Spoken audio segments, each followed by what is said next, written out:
Okay, number one, nothing. Absolutely nothing. That is his response to this kid's admission that he does not want to live any longer. He doesn't even give the cliche, you say you want to die, but on a lot of levels you really don't. Which is actually typically true. Regardless, he never responds to that.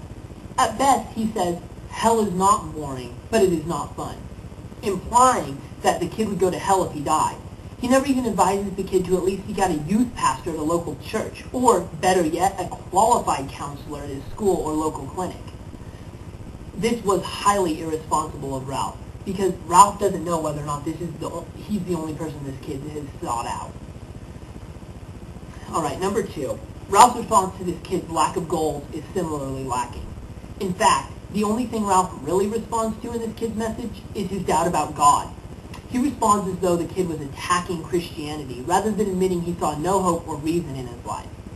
And hopelessness and lack of focus are two of the most dangerous things to a person contemplating suicide. But Ralph apparently feels that it is more important to set the record straight about God and Jesus than to help this suffering kid. Alright, number three. This is a direct quote from Ralph's response. You said you spent the past 2 years trying to find God, but he does not exist for you. Where were you looking? Were you looking for a genie in the sky to make you happy, or were you looking for God so you could have a relationship with him and serve him? God will be found by those who are looking for the right reasons. He won't be found by those who search for their own selfish reasons. End quote. Okay, what were this kid's selfish reasons for looking for God? Because he wanted some sort of hope to cling to? Is it selfish of anybody to want meaning and purpose in their life? That is what religion is for. And religion is what Ralph is advocating. Yet he accuses this kid of not being worthy of God's attention. Hell, I don't buy into the rhetoric and propaganda and general drivel of Christianity, but I seem to know its principles better than this Ralph, who's a self-proclaimed Christian. Alright, number four. Another direct quote from Ralph's response. Thanks for writing me, although I'm not sure why you did. You know that I am a Christian, yet you write me and tell me not to tell you that Jesus loves you. Sorry, but I can't do that, because he does love you. End quote. Okay, what in the world does that little paragraph mean? Why can't he refrain from pushing his religious beliefs on this kid? If someone came to me and was worried that they were losing their faith, but they said they didn't want to hear the atheistic rhetoric of there being no God to have faith in anyway, I would certainly help them understand their dilemma and even sympathize with their religious beliefs. This is just Ralph showing how close-minded he is. Alright. My fifth point is actually one in Ralph's favor, kind of. He makes a good point when he calls this kid, when the kid says he doesn't believe in Jesus. I mean, I do believe that a man named Jesus existed and that he led to the extreme popularity of Christianity. I just don't believe he was the Son of God. Ralph says, you said maybe I can convince you that Jesus really did live. I doubt that I can. If you don't believe all the evidence around you, then why would you believe me? Let me just ask you a couple of questions. Can you prove that Hitler lived? That's kind of a good point. Maybe it would have been better to go with, can you prove that King Tut existed? But the point is the same. You know, this kid's never talked to Hitler. This kid's never talked to somebody who has talked to Hitler. But we have television broadcast records of Hitler. But regardless, his point is well taken. Jesus probably did live. But his best point that he can make is that this kid is saying Jesus doesn't exist, but Jesus did exist. I think that's just because he can't in any way prove that God exists. Anyway, number 6.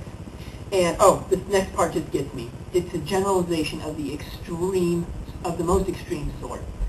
Furthermore, it's true in probably very extreme circumstances. But anyway, Ralph says, quote, it is the same with evolution. It can't be proven, but that does not stop people from believing in it. They believe it for one reason. Because if they don't believe it, then they would have to admit there is a God who created them and all we know. Why won't they admit that? Well, it comes down to not wanting to answer to God. See, if they admit there is a God, then they know they will someday have to answer to him for everything they have done. That is a scary thought.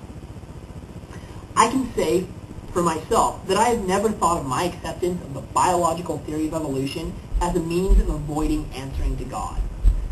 Furthermore, this line of thought is just plain destructive. First of all, the only alternative to evolution is not a belief in the Christian God.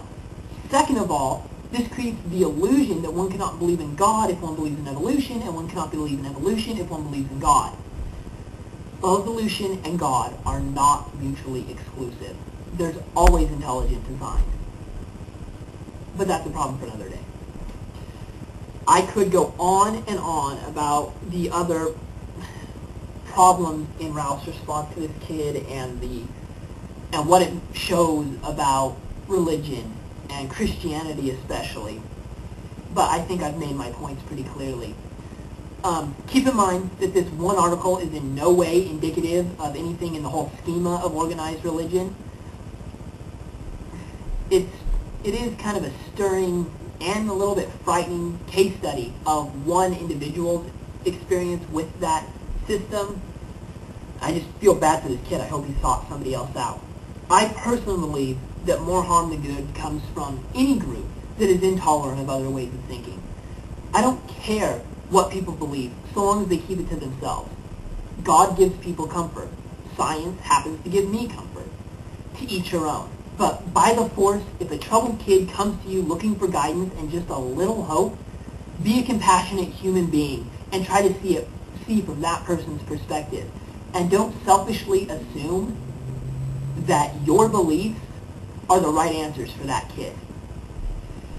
And just for the record, the address for the web page where this letter and response can be found is www.behindthebadge.net/suicide/s19.html.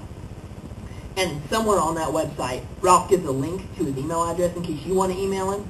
So I have no problem giving you his email address right now in case you want to say something to him. It's suicide.help.s19@behindthebadge.net.